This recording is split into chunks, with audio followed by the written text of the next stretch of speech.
आज हम generator x के सीजन 2 एपिसोड 17 को डिस्कस करने वाले हैं, जिस एपिसोड का नाम है ग्राउंडेड। ये एपिसोड हमें ये सिखाता है कि दुश्मन के दुश्मन को अपना दोस्त बना लेना चाहिए। ये वाला एपिसोड काफी इंटरेस्टिंग होने वाला है, सो वीडियो को पूरे एंड तक जरूर देखना। एपिसोड के स्टार्टिंग में हम देखते हैं प्रोविडेंस के एजेंट्स अमेज़न के जंगल आए होते हैं ताकि डॉक्टर आइलैंडर को ढूंढने के मिशन के टाइम जो कचरा हुआ था वो सब साफ हो सके। रेक्स सोडा पी रहा होता है, तभी व्हाइट नाइट उसे कहते हैं, रेक्स तुम एजेंट्स की मदद क्यों नहीं कर रहे हो। रेक्स कहता है, राइलैंडर का लैब 8 साल पहले ही डिस्ट्रॉय हो गया था, तो अब सफाई करके क्या फायदा। व्हाइट नाइट कहते हैं, क्या तुम ऑर्डर्स के ऊपर सवाल कर रहे हो। रिकवरी ग्रुप को तुम्हारी मदद की जरूरत होगी, ये आराम करने का टाइम नहीं है रेक्स। रेक्स जाते हुए कहता है, हाँ सिर्फ व्हाइट नाइट को ही आराम करने का टाइम है। तभी बारिश शुरू हो जाती है। जंगल के अंदर आकर वो कहता है, ये सिर्फ वक्त की बर्बादी है, यहाँ हमें कुछ नहीं मिलेगा। लेकिन उसे वहाँ एक टूटा हुआ मिट्टी का मास्क मिलता है। झाड़ियों के अंदर एक आग ग्लो करते हुए उसे दिखता है और वो ये नोटिस करता है कि इस मास्क का शेप उस ग्लो करने वाले आग से सिमिलर दिखता है। वो जानवर उसके ऊपर हमला कर देता है। वो आकर सिक्स को ये सब कुछ बता देता है। सिक्स कहते हैं, समझ गया। वो नाइट को कांटेक्ट करके कहते हैं, नाइट यहाँ पर एक बिगड़ेल ईवो है, इंसानी बिल्ली, उसका कद करीब 2 मीटर होगा। नाइट डिफेंस ग्रुप को रेडी रहने के लिए कहते हैं। साथ ही वो रेक्स को कहते हैं, रेक्स जब तक हम उसे ढूंढ रहे हैं तुम वहीं रुको। रेक्स कहता है, क्या, लेकिन मैंने उसे ढूंढा था। नाइट कहते हैं, हम उसे एक टीम की तरह काबू करेंगे, इसलिए वहीं रहो। सिक्स को एक एजेंट इन्फॉर्म करके कहता है, सर हमने उसे देख लिया है, वो सेक्टर 14B में है, पर उसने हमें नहीं देखा है। एजेंट 6 बाकी एजेंट्स के साथ उसे पकड़ने के लिए जाते हैं। उस टाइम वो ईवो उनके ऊपर हमला कर देता है। रेक्स को ये बात पता चल जाती है और वो व्हाइट नाइट का ऑर्डर ना मान के अपने तरीके से उसे पकड़ने का कोशिश करता है।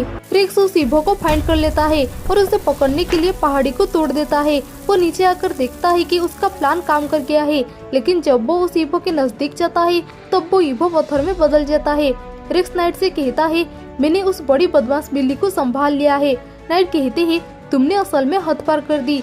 रेक्स पीछे देखता है तो उसे पता चलता है कि मिट्टी के वजह से एजेंट्स कीचड़ में फंस चुके हैं और उनके व्हीकल्स भी। प्रोविडेंस में उस ईवो के पुतले को लाया जाता है। सिक्स रेक्स से कहते हैं, नाइट मिशन को संभालने के तुम्हारे तरीके से खुश नहीं है। रेक्स कहता है, वो तो कभी भी खुश नहीं होते। सभी एजेंट्स को कुछ असाइनमेंट दिया जाता है, वो सब पैकिंग शुरू कर देते हैं।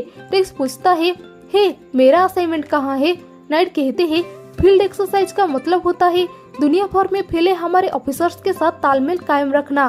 तुम्हें अकेले काम करना पसंद है, इसलिए तुम अकेले काम करो, गोदाम की साफ सफाई करके।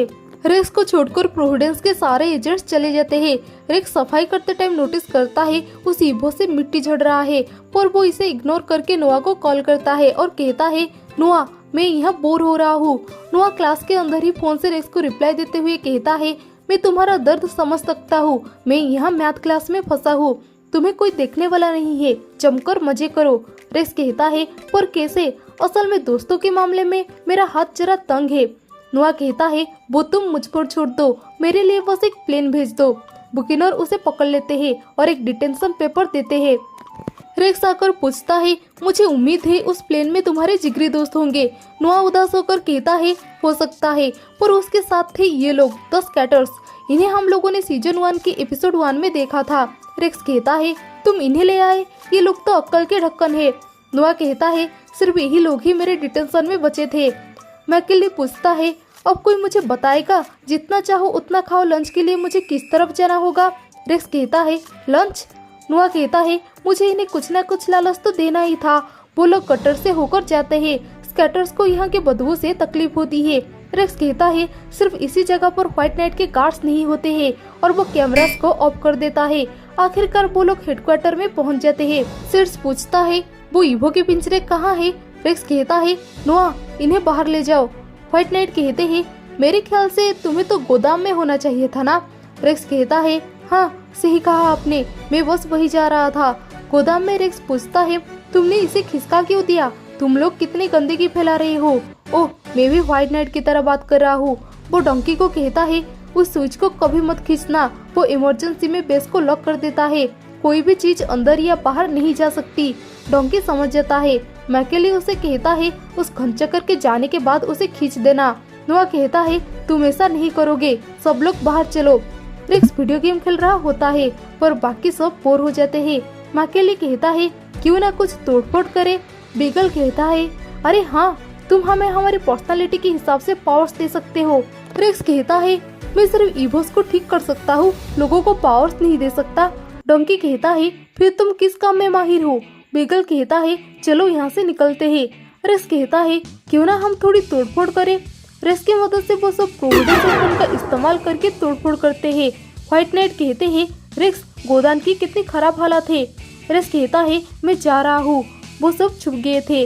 मैकेली पूछता है ये सफेदी की चमकार कौन है, तुम्हारा डैड। रेक्स कहता है वो मेरे बॉस है। सेट्स कहता है वो तुम्हारा बॉस है, ये तो सच में हद है, अब हम यहाँ से जा रहे हैं। रेक्स कहता है जरा बचकर जाना क्या मेरे से, पर वो सब नहीं मानते हैं। व्हाइट नाइट कहते हैं फिर वही बच्चा पार्टी। वो गुस्से में चिल्लाते हैं रेक्स। तभी प्रोविडेंस में पावर कट हो जाती है। रेक्स कहता है ये क्या किया है तुम लोगों ने। उनमें से एक कहता है कुछ नहीं। रेक्स किसी को फाइंड कर लेता है। वो चीज कहता है मुझे जाने दो वरना मैं तुम सबको मार दूंगा। बीगल कहता है मुझे ठीक लगता है, उस मनुष्य को जाने दो, वो जहाँ जाना चाहता है। रेक्स मेन स्विच को बंद करके कहता है मैं उस चीज को बाहर जाने नहीं दूंगा ताकि हम उसे पकड़ सके। सेट्स कहता है तुम उसे पकड़ोगे, वो हमें मारना चाहता है, उसे पकड़ने के लिए तुम्हारे पास कोई प्लान है। रेक्स कहता है मैंने उस बारे में अब तक कुछ भी नहीं सोचा है। रेक्स अपने दोस्तों के साथ जो एरिया में आता है उसे ढूंढने के लिए। रेक्स कहता है C5 की तरफ तलाश शुरू कर दो। डंकी कहता है C5, उसके कहने का मतलब क्या है। मैकेली कहता है लेफ्ट में जाओ ढक्कन। रेक्स कहता है राइट में जाओ। नाइट कहते हैं मेन पावर गेट को तबाह कर दिया गया है, तुम जरा मुझे बताओगे ये सब क्या हो रहा है। रेक्स कहता है मैं पार्टी दे रहा था, वो बिल्ली जैसी चीज आजाद हो गई, लेकिन हम उसे पकड़ लेंगे। नाइट कहते हैं तुम्हारे उन नमूनों के साथ, हाँ पकड़ के दिखाओ मान जाऊंगा। तभी रेक्स को सुनाई देता है कि कोई उसकी आवाज में सबको बाहर जाने के लिए कह रहा है।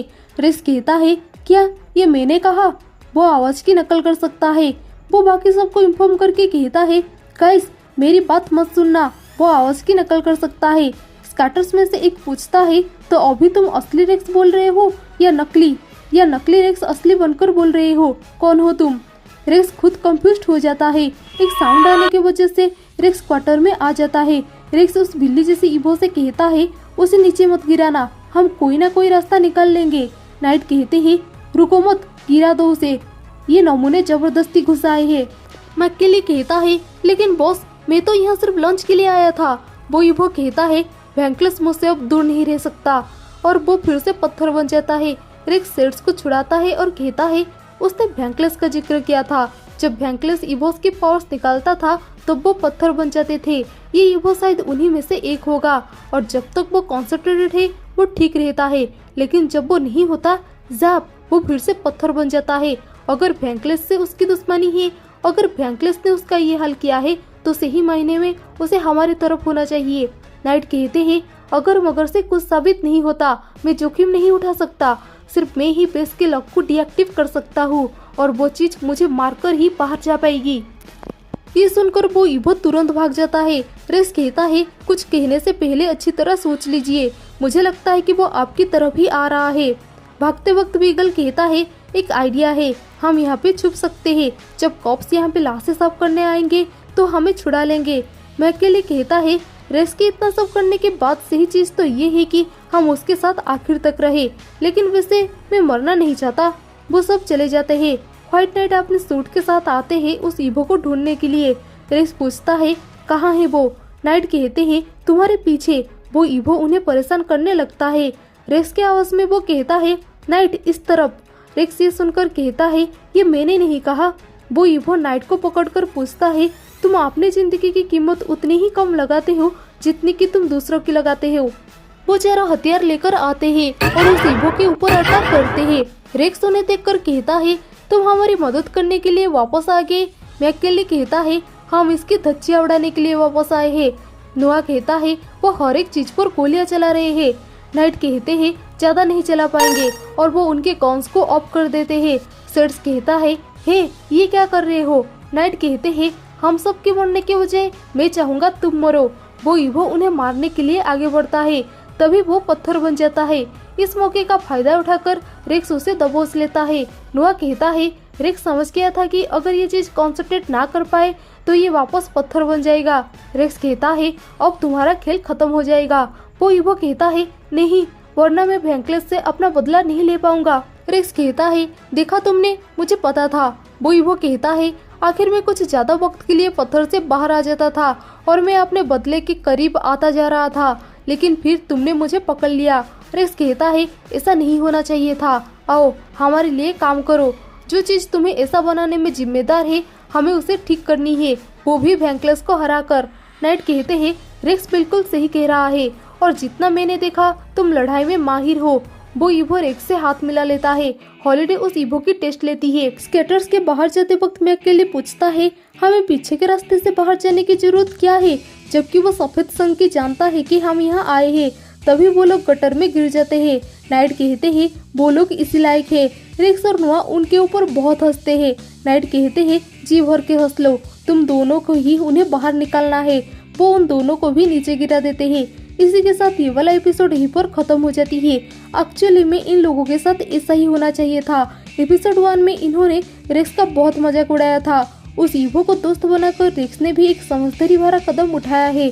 क्या आप लोग भी इस बात से सहमत हो? नीचे कमेंट पे जरूर बताना। और अगर आप लोगों ने प्रीवियस एपिसोड को मिस कर लिया है तो इस एंड स्क्रीन के लेफ्ट वाले वीडियो पे क्लिक करके देख लेना।